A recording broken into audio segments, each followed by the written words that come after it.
Recording in progress. Welcome, welcome, welcome. Let me see. I got to close my little chat box because it is open and I want to make certain that I see everyone very well. So, as you know, I am Mary Jenkins, one of the people that help plan the Charitable Roundtable. I am absolutely excited that you are here today because you are in for a special treat. So I want to say welcome to the December edition of the Charitable Roundtable, where we come together and bring topics that are of benefit to those that are in the nonprofit space, as well as those who support nonprofits. So we have friends of the Charitable Roundtable, and then we have the nonprofits. And so we have all of you. So I thank you. I'm going to ask everyone to take a minute or two and just give their name if they are in the nonprofit space or if they are a friend of the nonprofit. And then I will have the privilege of allowing our visionary of the Charitable Roundtable, Mr. Frank Agan, to say something, and then we will introduce our speaker for this month. And so I'll go around my circle. And so the first person that I'm going to ask to introduce themselves is Alan. Well, good morning, good evening, good afternoon, wherever you may be.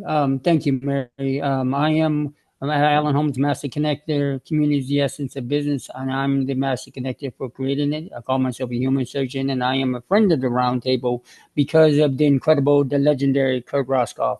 It is an honor and privilege to be here. Thank you so much for having me. Thank you so much, Alan. And next we will go with Crystal. Hey y'all, I'm Crystal Johnson and I am a friend of the Charitable Roundtable, and it's just a pleasure to be here and getting to know everybody better. And what is your business name? Oh, it's Crystal Clear Solutions. Crystal Clear Solutions. So thank you, Crystal. And then next we will have Neo. Hi, everybody. My name is Neo Wright. I'm the creator and founder of the Ignite Human Development Movement. I am a friend to the nonprofits, and I am revolutionizing the way fundraising is done in that space to where you never have to fundraise again. So anyway, we have a program we're just rolling out. So we're so excited. So thank you so much again, Alan, for inviting me. Woo, that is exciting. Never have to fundraise again. That's Oh my right. God. Oh my, look, I hear the angels singing. Woo! Yeah. So I'm looking forward to learning about that. And next we will have Kurt. All right, thanks again. So, folks, I'm an ambassador of Project Die Hard. We're combating veteran suicide by spreading hope to veterans, and we have an exciting haven that's available out of McCanda, Illinois, and it's a 20-acre property, a 10,000 square foot building facility there, and there's quite a future in store, including a great event, Hope Stock, July 25th through the 27th. Let's save our veterans. Thank you. As a veteran, thank you for your service. I know how I know how it can be for people that have served, as well as the spouses. So I'm a surviving spouse as well. My husband died on active duty. He was in special forces, and so I definitely understand and I respect and appreciate what it is that you do, Kurt. So thank you. Next, we will have Genevieve. Hi, everyone. I'm the founder of a national organization nonprofit called Pajama Program. I served as ED for the first 20 years and passed the baton, and now I speak and write about the journey that I'm sure you all would resonate with. Well, thank you, Genevieve. You guys didn't hear her story earlier. Definitely, if you have the opportunity, not even if you have the opportunity, make it a point to get to hear her story because it is phenomenal and it is inspiring. And so with that, next we will hear from, well, let me introduce myself before I share our visionary. I am Mary Jenkins, the founder of the Cancer Option Collaborative, which is a nonprofit organization that's 18 years old, in which we bring together resources to help active treatment cancer patients pay their bills while they go through treatment. We have helped people in all 50 states and have contacts with organizations in 28 countries, getting ready to go into our 29th. And so it's all about relationships. And so that is about me. And so now I'd like to present to some and introduce to the others our visionary, Mr. Frank Agan. Thank you, Mary. I don't know about visionary, a very short-sighted visionary. Now, Well, 10 years ago. My kids are moving through school, and much of my community involvement involved the schools and the things they were doing. Excuse me. And as they were looking to move on, I'm like, okay, I got to figure out something to do. I don't have to, but I want to. And I really couldn't figure out what I wanted to do. I'm kind of just have lots of interest. My skill set is in helping connect businesses, and I figured, okay, you know what? Maybe I can lend those talents to the not-for-profit world. It was January 2015. I just invited in some not-for-profits that I knew, and I said, let's all talk about one another, and tell me about what are the challenges you're facing, and maybe we can help each other with challenges. And they did, and we just decided to continue it on. So second Friday of every month since that point in time, 10 years ago, we just have been having the Charitable Roundtable. It was in person for a while, and as Mary was talking about, it's very interesting because there were a lot of people who would come, and many of them had said, "Hey, listen, let me know when you start doing it in person again." And it's like, well, I don't know how to break it to you, but I don't think I'll ever do it in person again because we have people from literally all over the United States. And there's a whole lot more power to what we're doing now than just coming together, number one. And it's a whole lot easier. um, it's a whole lot easier to do a Zoom call than trying to get a meeting location and figure out who's going to be there and whatnot. So that's what the roundtable is about. Thank you, Frank. And so I know he says he doesn't know about vision. He's a brains because when pandemic happened, Frank created hybrid. So we were having meetings on Zoom and in person together. And then we're like, ooh, it's too stressful. And so rather than doing what a lot of people did, which was just stop, he continued on. So that's why he's the big visionary, even though he says he's not, but I think he is. And so with that, so now there's one person, as you can see, that I did not call their name, and that is Mr. Brian Reinbold. And the reason is because he is also our speaker. And so I am not going to take a whole lot of time sharing with you about who he is. I will let him do that, but I present to some of you or introduce to some of you and present again, none other than the Brian Reinbold. Thank you, Mary. Thank you. Yeah, thank you all for remaining seated. Appreciate that. Happens every time. It's been a real pleasure to be involved with the Charitable Roundtable, and making the connections like this is phenomenal. When I remember reading a book by Malcolm Gladwell called The Tipping Point some years ago, and I got to the part where he described a connector, and he said a connector is someone who makes connections for the joy of seeing good things happen. And I thought, oh my God, that's me. And I thought, I'm a connector, man. And then a few years after that, I met Frank Agan, and I thought, okay, I'm a minor league connector. Because Frank, he's a pro, man. He's the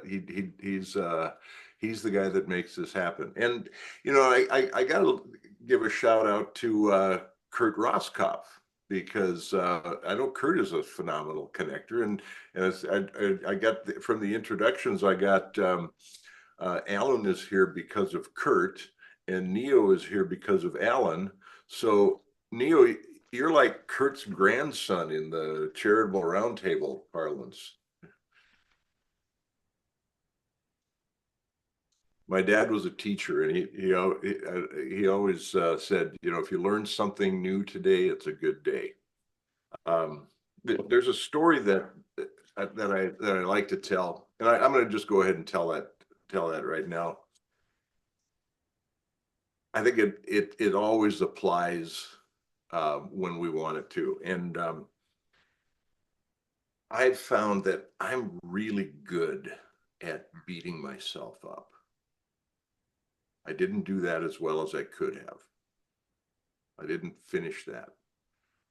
I didn't even start that. I'd go through my to-do list and just beat myself up for not getting things done and not accomplishing things. And I was doing that. It was summer a couple of years ago, and I turned my to-do list over and I thought, what did I do? And I remembered my dad telling a story. He was a geography teacher at a small college in North Dakota. That's where I grew up. And one day he gave his geography final, and one of the students looked at the test. He turned it over, and on the back he wrote, "Mr. Reinbold, I don't know the answers to any of the questions on your test, but this is what I learned from you." And he wrote down the things that he learned. And Dad said, it was pretty good. And a lot of it was actually pretty important stuff. And so Dad said, I gave him a B. And so I took my to-do list, I turned it over, and I wrote down the things that I did do. And some of them were important for health or relationships or work or spirituality. And I realized the things I did do were actually pretty important and valuable. So I thought, dang it, I'm going to have the grace to give myself a B. And so that's something that I recommend for anyone. Have the grace to give yourself a B, because we find ourselves, I'm sure that most of you are in this same situation. We find ourselves with so many desires to do something, to accomplish something. You know, every time I get on the Charitable Roundtable, I want to, I want to get with you. I want to get with you. I want to get, we want to make things happen. And there are only a few things at any time that we can turn into a great idea. And I always think of a good idea as any well-intentioned idea. And this morning I made just a little bit of a list of things that I'm working on, good ideas. And I thought, well, what do I have the time, talent, energy, and love to put effort into to make a great idea? How do we turn that from a good idea into a great idea? And I suppose the answer to that maybe is, well, that sounds like a mission. That sounds like a mission. And I've distinguished mission from purpose and passion, and have different definitions for this. And other people describe in different ways. I was the MC for Center for Purposeful Leadership event, and we had as our featured speaker Richard Leider, who is the author of a book called The Power of Purpose. And he's really a thought leader in that area. And he talks about purpose as having a capital P and a small p. And I thought, well, the way you describe that, I describe purpose, your capital P, that's purpose to me. And the small p purpose would be mission. And the way I explain the way I view this is, I go back to John Kennedy's "Why Choose the Moon" speech, September 12th, 1962, at Rice University in Houston. And Kennedy said, this nation will dedicate itself that by the end of this decade, we will put a man on the surface of the moon and return him safely to the earth. And that became the mission. That's what we did. We did it. We did it. And I like to point out that 7 years after he gave that speech, the astronauts are in a ticker tape parade in New York City on Fifth Avenue, ticker tape parade. 7 years later, and they did it with slide rules. Part of what they did with the space program was they invented computers as part of that work.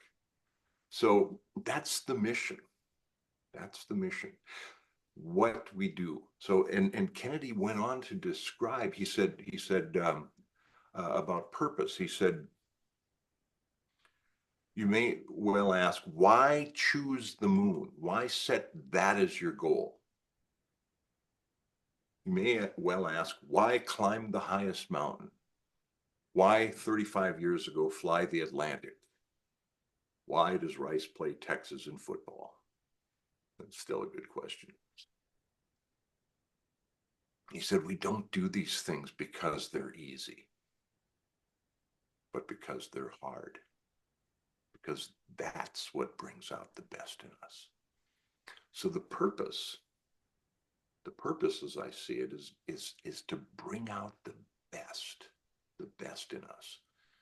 And if you get an email from me, you'll see underneath my name a signature line or a quote that I use that says, the purpose of my life is to help others fulfill the purpose of theirs. Purpose is why we do it. Mission is what we do. But when you have figured out or have allowed it to be revealed to you what your purpose is, that's where passion comes from. And I'm going to give an example of a guy. I'll tell you a little bit of a story, the background story with this about passion. Neo, back in about 15 years ago, I was working with a coach from Berkeley, California, and she was in human resources at a company where I was in sales. And the two of us couldn't have been more different as people. But when we got together at the home office and everybody got to go out for dinner, Rebecca said, hey, you want to go out? Anybody want to go out for Thai food? And I said, yeah, I like Thai. So the two of us, we went out for Thai. Everybody else went out for something else. We went out for Thai. We became good friends over the years. And about 15 years ago, we had both left that company, and she was a life coach. And one of the things that she suggested to me was that because of the things that I speak about, the things I like to talk about, I should join an organization called SHRM. She was a human resources person. I was in sales with our former company. And she said this organization, SHRM, Society of Human Resource Managers, would be a good place to connect with people to do speaking. And I thought, okay, that sounds good. So I joined SHRM, the Chicago chapter, and I got involved with the education committee, and we were doing educational programs for the Chicago chapter of SHRM. And there was a fellow that was on the committee with me. His name is Eric Kershot. And Eric started something called the HR hot seat. Well, what he did was he'd get 3 or 4 people that had some HR issue that they wanted an answer to, and then he'd get a nice location at a skyscraper downtown, and we'd have a meeting there, and the 3 people would get up and maybe be on stools or chairs up front, and they'd tell about what their dilemma was. And then we would go into a conference room with whomever we chose to go and help with their hot seat issue. And I hadn't seen Eric in about 5 years. And I think it was about 3 years ago, they had a 5th anniversary of the HR hot seat program. And during the pandemic, this idea of having people with concerns and then having a breakout that you could go to was the perfect Zoom meeting.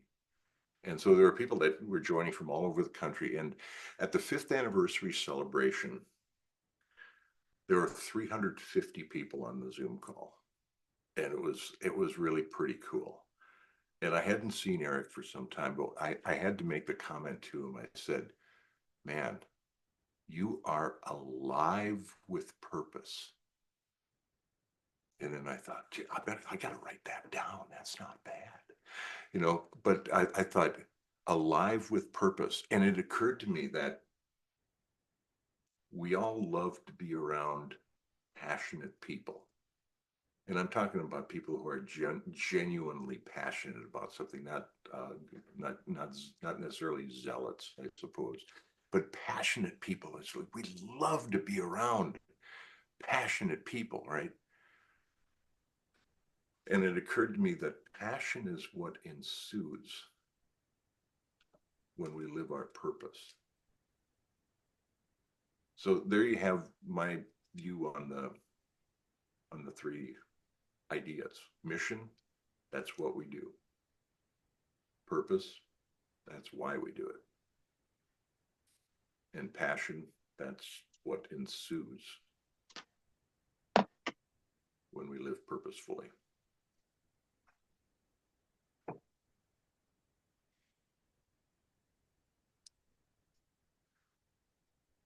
I don't know if anyone else has been taking notes, but I have.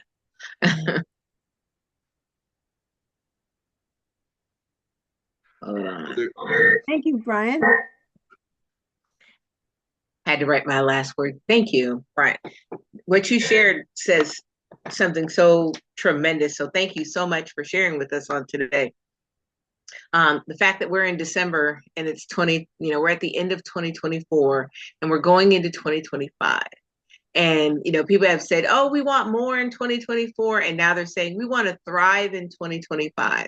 Yeah. And what Brian has shared, when you said that time, talent, energy, and love, those things together puts us in a position to fulfill our mission. And then you shared about how we have, our passion and our purpose. And it's like our mission is what we do. And when we do it, our passion is revealed. And then you said something else. You said doing the hard things bring out our purpose. And that is, that is so true. It is oftentimes that we find our most heartfelt desire, what we really, really, really want to do as a result of being in a hard situation or doing something hard or seeing that there's somebody else is suffering from something. I know when Genevieve shares her story, the reason that she created the pajama program was because of the experience she was having and what that invoked in her heart and her passion. And as a result, it's gone on to impact and influence so many people's lives. And so you sharing that, thank you. That was very, very powerful. Does anyone have any questions?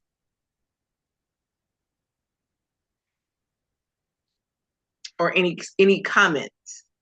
I'm wondering if Genevieve would be willing to share that pajama story with the group now that we're all together. Does that sound okay? That's up to Genevieve. I'm happy to, but I don't want to bore any of you who heard it a few minutes ago. But no, that's not a no. That's a yes, no. I just interviewed Genevieve on my podcast, but I mean, this is a perfect charitable roundtable for you to jump into, because purpose is really a lot of what you talk about. And you've created the pajama program, but you've moved beyond that in helping people explore their purpose. So please share. Yeah. Right. Sure. I don't want to forget, Mary, to what you, or maybe it was one of you said. I speak now, and one of my topics is love and moxie, how to live and lead. And it came from my story, Brian. So I'm happy to give you guys a shorter version of it. So I was climbing the corporate ladder in New York City, wanted to be in the TV business, and I was. And I went to VP marketing in 12 years, and I had my eyes set on that corner office on the top floor. And I was a workaholic. I was single, but I wanted it that way. I wanted to race and be a woman in a man's world and get there. And my colleagues, same. So we're all in this rat race together. And it was thrilling. There were definitely highs and lows in the business. But 12 years in, sitting quietly, which was rare, in my apartment, I heard a voice in me, and it came from here. And we all know that. This is one group, and whenever I speak to nonprofits, I know you get it. That's very different than the chatter here. And I heard it for the first time, and it asked me, if this is the next 30 years of your life, is this enough? And a good thing I was sitting down, because it really shook me. First, because I heard it. And second, because I knew the answer immediately. I could see 30 years down. I could see being alone. I could see all I had was pretty things. And I knew that my Italian upbringing and my parents, who had their hearts set on me getting married and having children, was gone, but that the meaning and the love that I shared with them and that they wanted for me could not be lost. So I started reading stories to children at night in shelters. And that was because I saw a news segment recently that showed police and social workers going in and grabbing children from a very bad home. And I called the police after I heard those words the same night. And I asked them, where do you bring these children? It was following instincts. You know, we are all guided. Another thing I love talking and being part of this group already is because you get it. The invisible happens, the impossible happens. And I got the instinct to call. I called. And 25 years ago, you could say to somebody working in a shelter, I'm a nice person. Can I come in and read to the children? And they would say, you sound like a nice person. Sure, come in. Can't try that now. You can't get away with that, especially in New York. But I did. I went in, books, children's books, in my business suit after work. And they showed me to a room that was very bare, emergency shelter. The kids were there for a couple of days to get processed, which is a horrible word to use. But that's what they used. And I sat on the floor in my suit, and they brought these little children. I saw them at the door, little faces, ages like 4 to 8. They came and they sat with a nice lady on the floor, and I read stories. They were silent, but you could see some of them had been crying. They were in dirty, soiled clothes that were tight, and they were just so afraid. You know, they didn't know what was happening to them. And so I just read and stared, and they stared at me. Every night, well, 2 or 3 times a week, I just was drawn. I had to go. I was obsessed. And one night I followed because I wanted to see where they were going to sleep at night. Again, don't know why I decided to get up and go that way instead of to the door the other way. And as I stared in, the flashbacks just came rushing to me of my mom and my bedtime, because what I was staring at were cots and futons, 2 or sometimes 3 children huddling together in the same soiled clothes, crying, tears coming down, so afraid. The care workers were so loving and nice, but it was not mom or dad. It was not the way in my mind it should be. My mom sat at my bedside. I hope you all had or have those experiences with the little ones.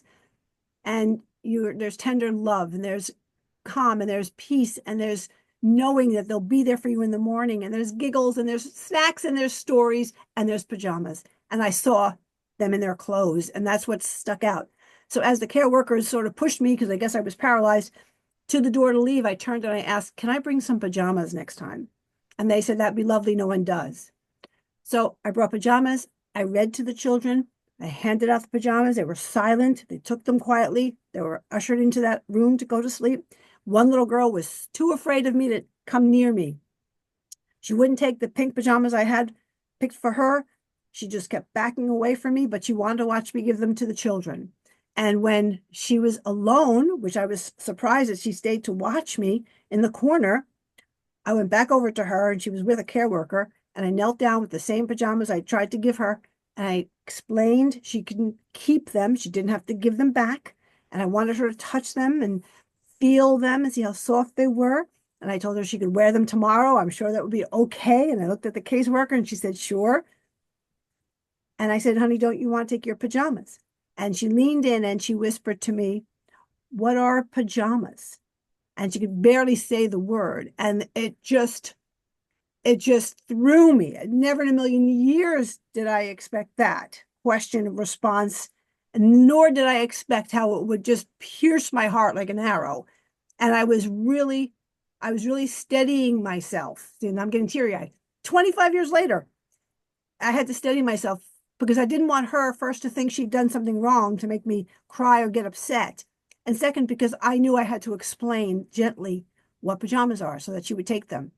And she did. And as I gathered myself and started out the door, I had an instinct to turn, and she was standing in this doorway with them on, with the tiniest smile. And I was done.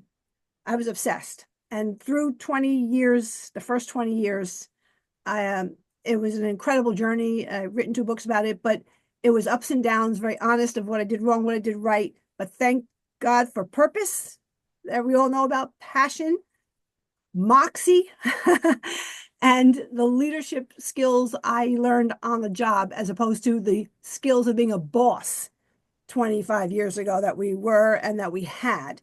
I learned what leadership means if you want to grow something and be what thankfully became a voice that moves the world. So we have 40 some chapters in the US, 8.5 million pajamas and books to children, several reading centers. And 20 years ago, I passed the baton. The president of our board was an attorney and said, Jen, I'm ready. When you want to write and speak and inspire people, please consider me. The board voted her in. So now I speak and write. And that's the story. So I resonate with every single person here. Brian, I love what you said. And the one thing I want to add to, and I forget what you said that made me say, oh, I want to share this. One very, very smart person who taught a lot about social entrepreneurs and nonprofits and all of that, had a group of us in workshops and things early on. And we were all founders. This was founders only, because founders are a different breed. And he said, I will bet every single one of you loses sleep and probably cries a million tears because you don't think you're doing enough. There's more to do, and you don't think you're doing enough. And you're beating yourself up about it. He said, I'm going to tell you something. And this makes me teary-eyed too. I'll hold it together. Sorry. He said, you do what you're doing perfectly well, the best you can. That's what you do. And then you say a prayer and you pass it on to the next person who will take it from there. And that has given me such peace. Almost. Sorry. Thank you. That is I especially, Genevieve, I especially like what you said about the it comes from in here, that inspiration that you, and there's a man who I think he put it as well as anyone ever has. His name was Howard Thurman.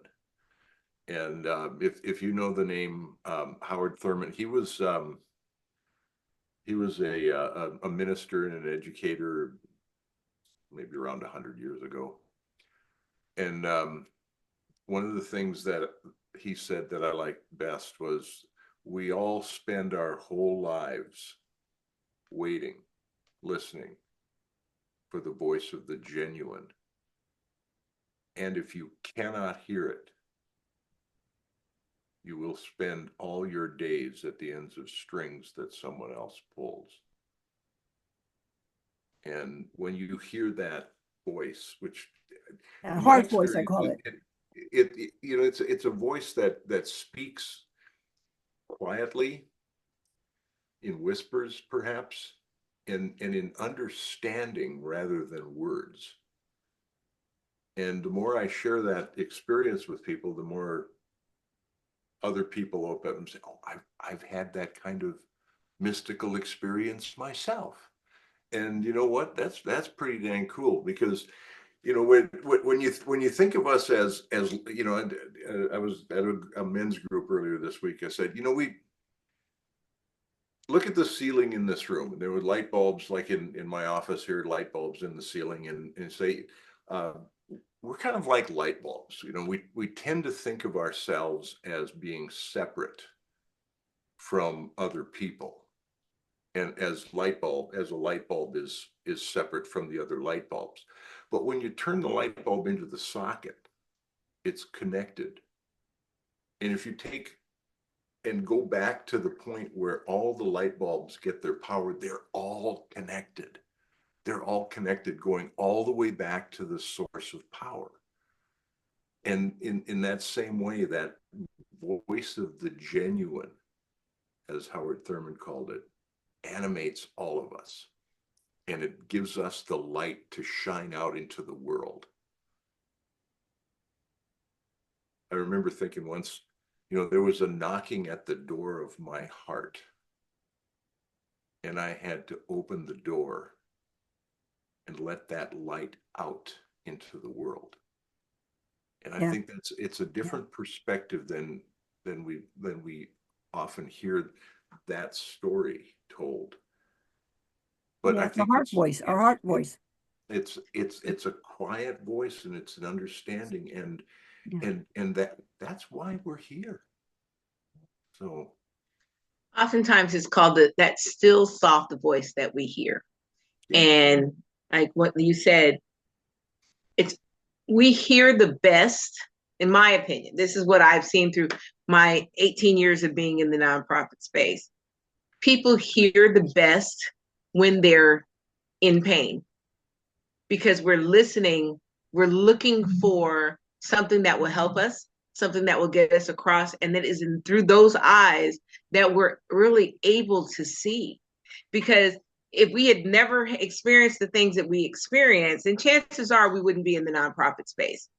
Because I promise you, if I had never been diagnosed with stage 3, almost stage 4 breast cancer, went through my savings while I was going through aggressive chemotherapy, then was like, oh my God, how am I going to make it? My own personal experience was what opened the door to having an organization that has gone on to impact the entire world of cancer. And I'm sure that each of us, if we actually take a moment, we probably like, you know what, this is what did it. And it's not always into the nonprofit space. Sometimes we have an experience that leads us going into business. I have a friend who saw a family member not win a lawsuit that they felt that they should have won.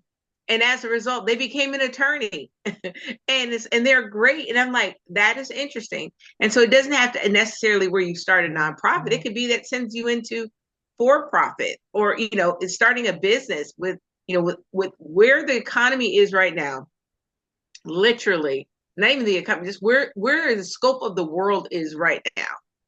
The last few years have been the best years to start a movement, to start a business, whether it's for-profit or nonprofit. There's so many opportunities that are out there, and the way in which they are able to, sometimes we can't see it, but if we come across someone like a Frank Agan, or someone like a Genevieve, or someone like a Brian, or someone like an Alan, or someone like a Kurt, or someone like a Dio, someone like a Crystal, that can help us see what maybe we can't see ourselves. Mm-hmm. That's when the great things happen. And so when you put it all together and we have our time, yeah, we may work a full-time job, but we still make time for the thing that touches our heart. And then, of course, as you said, our talent and our energy and our love, when we do it, we then are able to do something that impacts the whole world. And so I do want to say to Genevieve, I do understand. As someone who once was in the homeless shelter and seeing and I was in the shelter with my children. And as a result, I was like, what can I do to help make certain that my children don't have this type of experience in life, but what else could I do to help the children that are involved? I get it. I understand it. Had no idea that one day I would be working in the nonprofit space, but it was just having a heart to be able to serve. And like I said, I'm sure if we each had the opportunity to share, we all have a definite reason behind why we do what we do, what fuels us, what that we want to see, who we want to help, whether it's we want to help veterans, whether it's we want to help single moms, whether it's I want to help businesses scale. I mean, that's a whole thing in itself, because a lot of nonprofits don't know anything about marketing. And so, they don't know about social impact. They don't know about all those things. But now you have someone like Crystal who wants to see businesses scale. And it's not always about money. And it's not always about, it's not always about pursuing the almighty dollar. Sometimes it's like, you know what, I believe in what you're doing and I just want to be a blessing to you. Because when we're a blessing to other people, the blessings come back. They just come back and they keep flowing. And so Genevieve, you cry, girl. You can go ahead and you can cry anytime on the Charitable Roundtable. I'm not the only one. I am no longer the only crier. Because I am. And those that have been here for a while, and like I said, people will tell the story. I have cried many times. Genevieve, you're from you mentioned being from New York, and I grew up in North Dakota, and if somebody says, "Oh, hey, North Dakota, do you know Phil Jackson?" It's like, well, I know people from his hometown, yeah, stuff like that. And so when you were telling about your aha moment in New York, it reminded me so much of my friend Daniel Gutierrez, and he had a similar experience in New York. I just was starting to reread his book Radical Mindfulness, and it's like $2,000 suit and a $250 glass of cognac after a dinner with some influential people looking out the window, and he said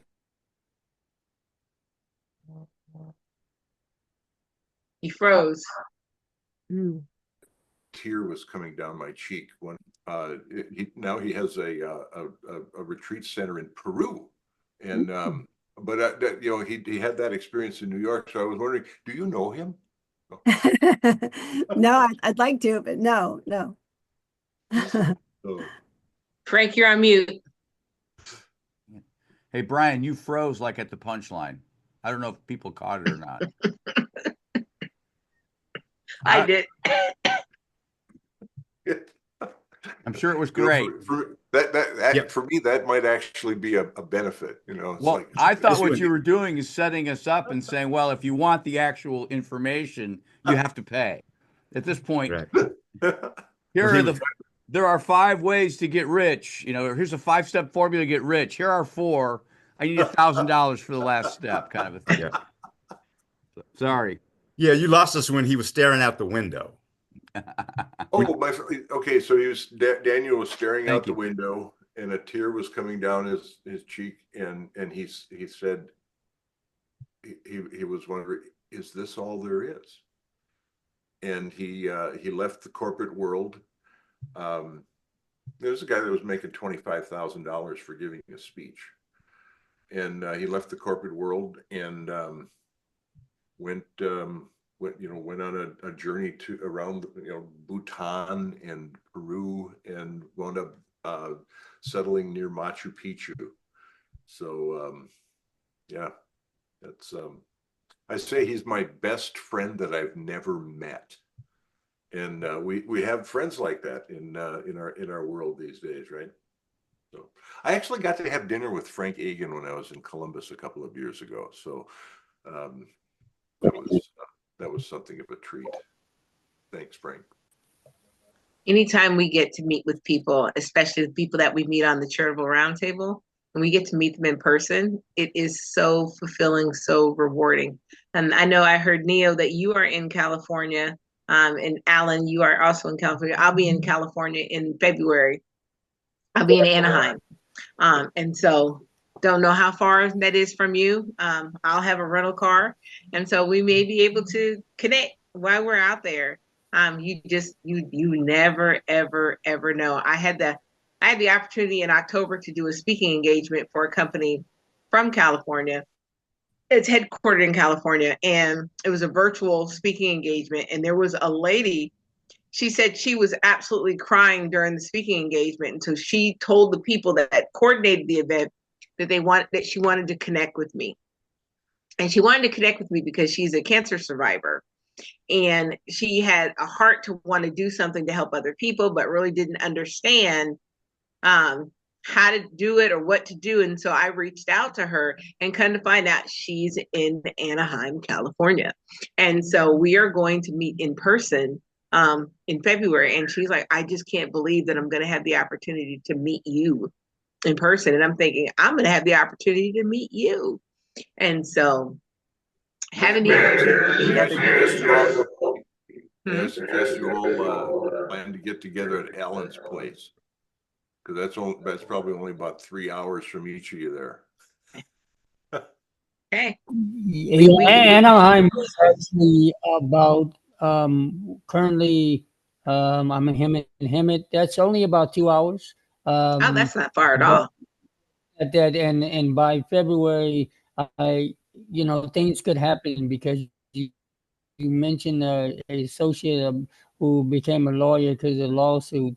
Through the grace of God, my wife and I, without going to big long things, fought 2 years and we won the lawsuit.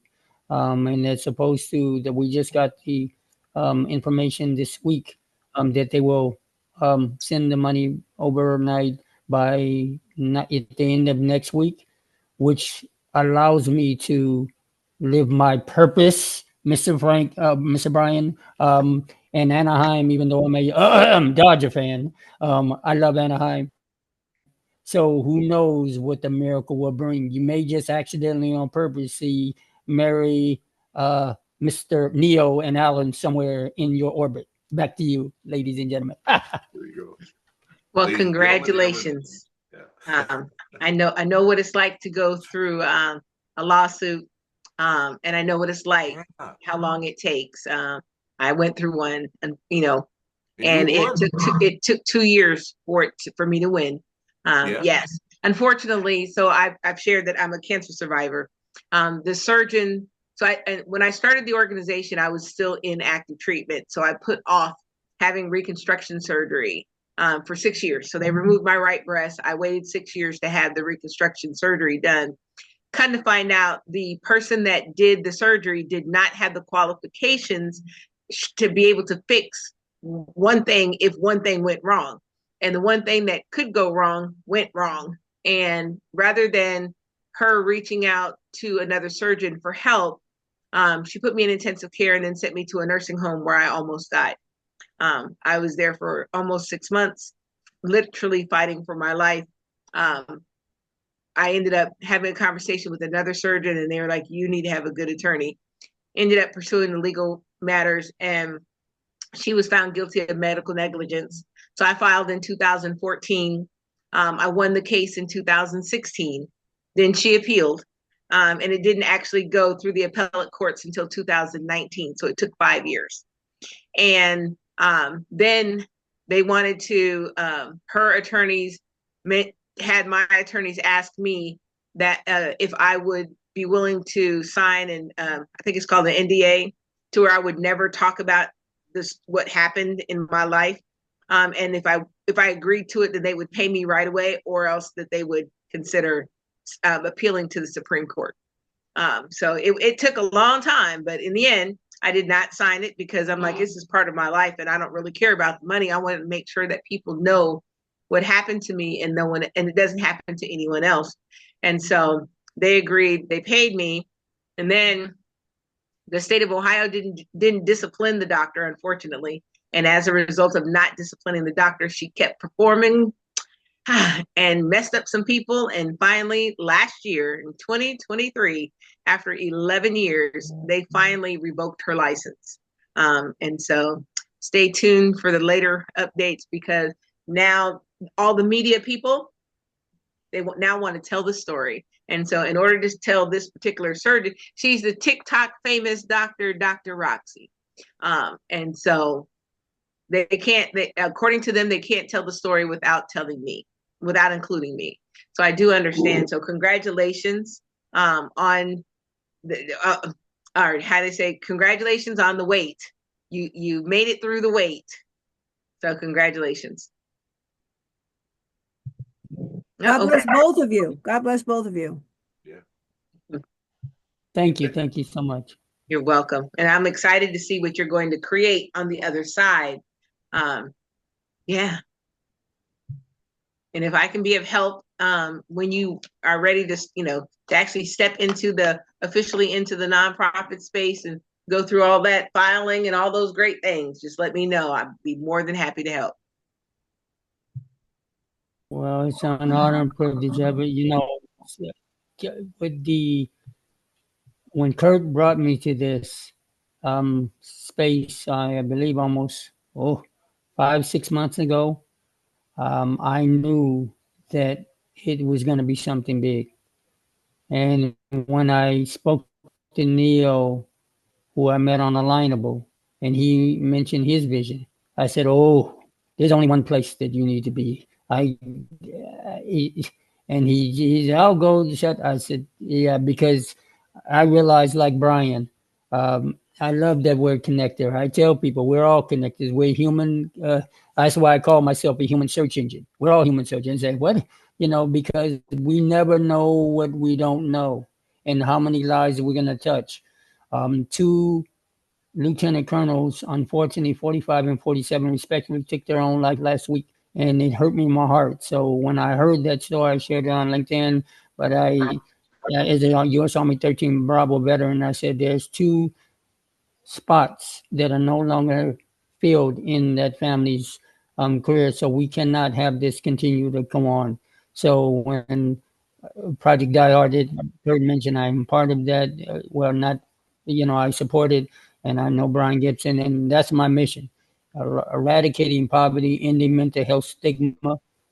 Because two young, it was a young mother that unfortunately dealt with some things with her children, and the children were juveniles, and some things happened. It was in the media, and long story on that. That this judge was unfortunately getting certain kickbacks and things that were offered children, and it bothered me because I was a foster child myself, and I know the foster children sometimes don't get that space and they lose through it. And so I was kind of had with my weird Leo sense of humor when I meet individuals around the world. I say, "Are you my mama?"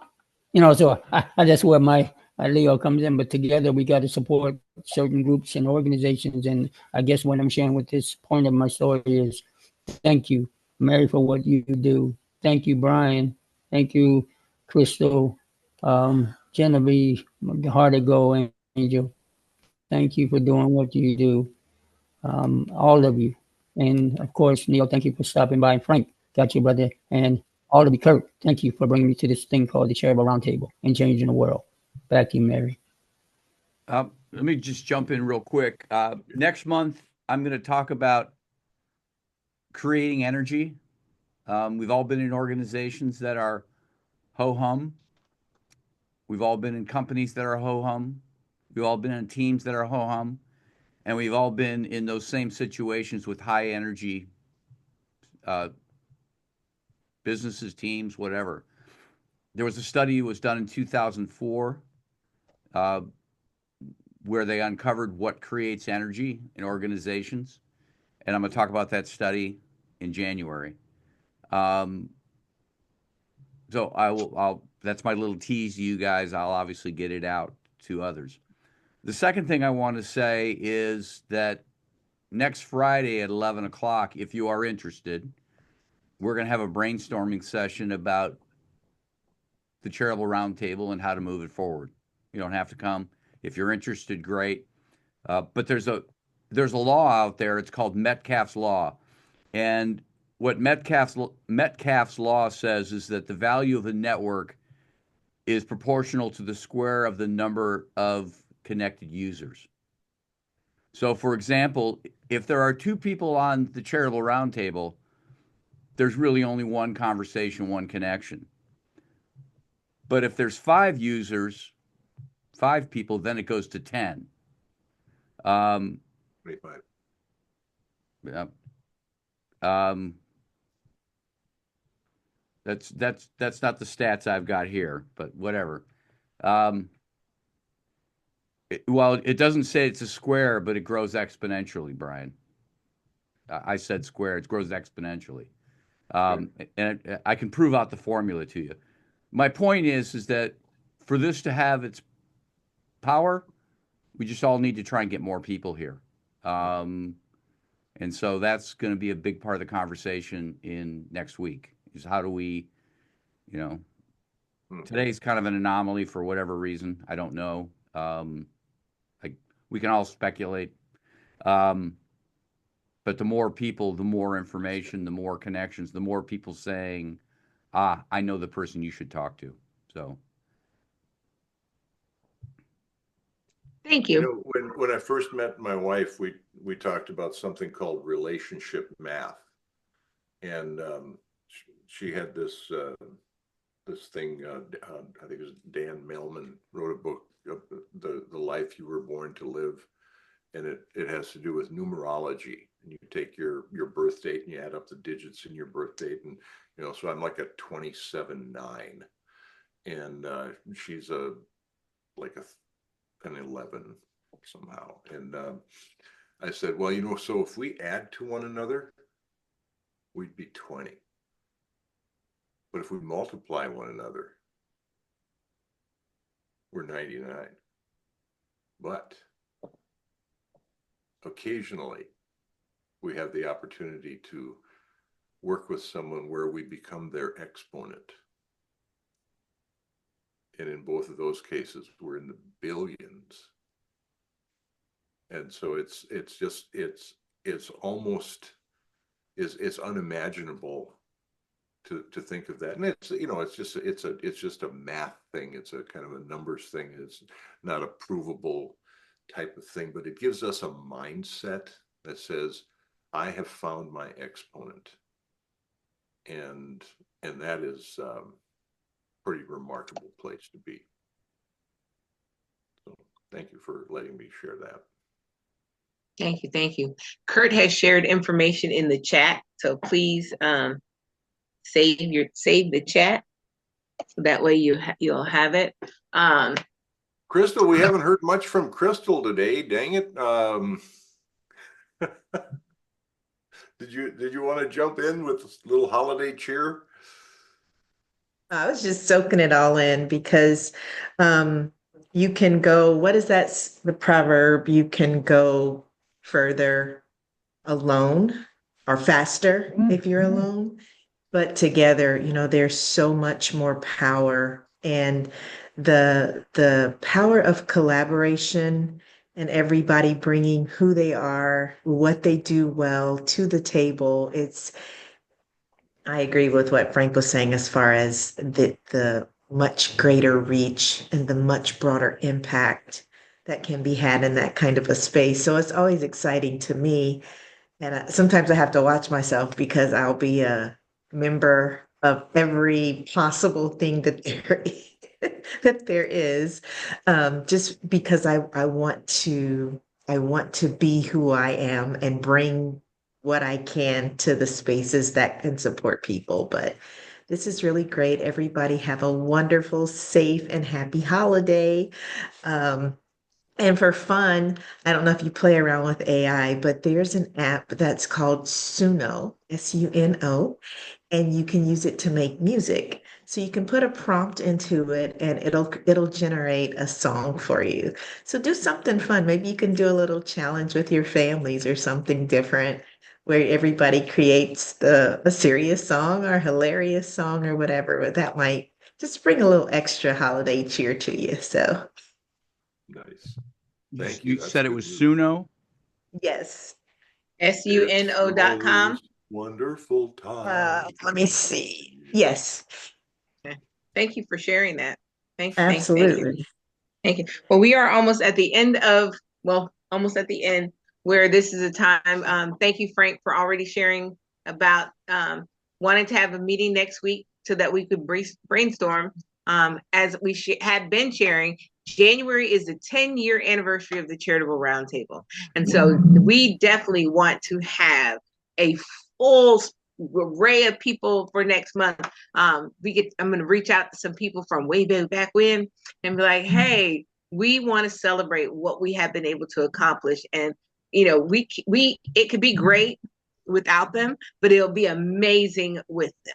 And we want them to know that we want them to be a part. So plan already for your calendar. The date is January the 10th. So January the 10th of 2025, we are celebrating the 10-year anniversary of the Charitable Roundtable. We're having our next week, same time at 11. Well, next week at 11 o'clock. Frank has put the Zoom. I put the Zoom information is in there. about that, and we'll send it out to everyone, because the more eyes, the more brain cells, the more all of that. And so 2025, I'll say it like they're saying it, the Charitable Roundtable will thrive in 2025. Woo! All right. On that, That's I'm no stopping the jive. recording.